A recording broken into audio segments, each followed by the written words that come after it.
Muito obrigado, Sr. Presidente. Sr. Primeiro-Ministro, começo com uma questão já aqui levantada que tem a ver com a questão do seu discurso, tal como na tomada de posse, em que não assumiu nem assume o facto político relevante que é o do PS, quando escreveu o seu programa, tinha maioria absoluta que perdeu nas eleições legislativas. É verdade, lembramo-lo porque se esqueceu de o dizer. Sendo certo que num quadro de bipolarização o povo português lhe deu a legitimidade para governar, recusou-lhe, no entanto, a legitimidade para fazer o que quiser ou o que quer e que fez, tanto durante o mandato anterior. Porque a legitimidade do Executivo para decidir e executar, como disse, acresce a legitimidade não só de fiscalizar, como disse, mas de legislar por parte desta Assembleia da República. E dou-lhe um exemplo concreto. Por exemplo, a questão dos professores.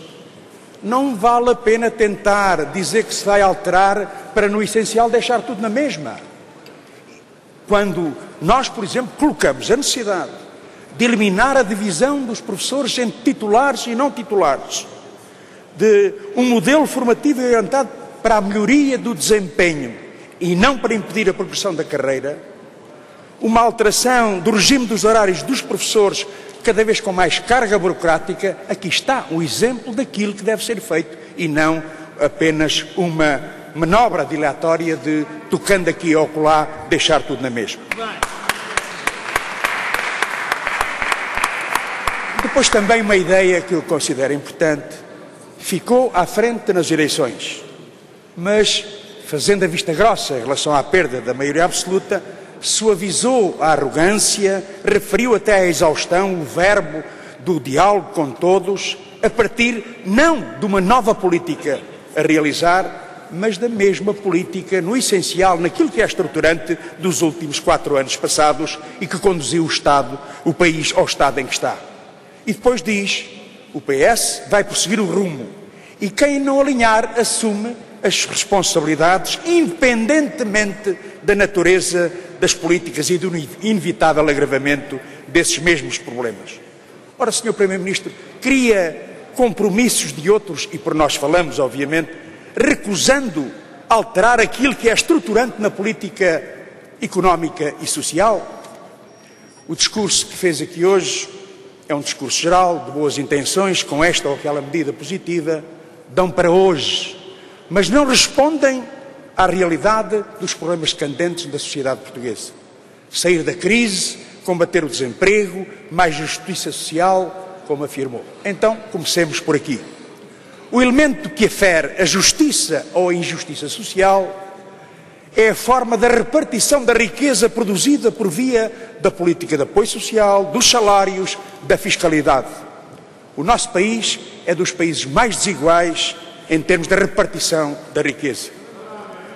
E nesse sentido pergunto, vai ou não haver a valorização dos salários, consequentemente do salário mínimo nacional, para acabar com o modelo falhado sustentado nos baixos salários? Propõe-se alterar tanto os critérios de atribuição do subsídio de desemprego. Está a ver, Sr.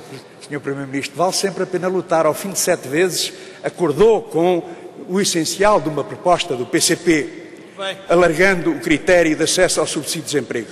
Mas eu queria aqui recordar-lhe um drama, que é daqueles trabalhadoras que estão prestes a esgotar o subsídio de desemprego. Velhos demais para encontrar emprego, novos demais para ir para a reforma. Não acha que era justo, neste quadro de crise, alargar o tempo de subsídio de desemprego? Sr. Primeiro-Ministro, também uma pergunta concreta que poderia ser feita mais à frente no quadro da discussão do Orçamento de Estado. Vai alterar a política fiscal, deixando de haver benefícios e isenções para os poderosos, aliviando e apoiando as pequenas e médias empresas e as famílias?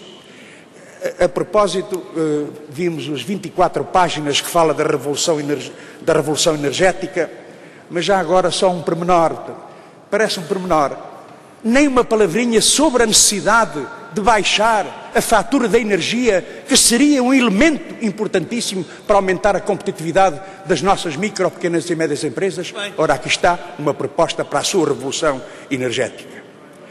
E sobre o desemprego, num quadro de encerramento, de falências, de deslocalizações das multinacionais que ficam sempre impunes, num quadro em que se destrói o nosso aparelho produtivo e a nossa produção nacional e se dispara o desemprego, que combate é que vai ser feito? Que combate é esse, Sr. Primeiro-Ministro?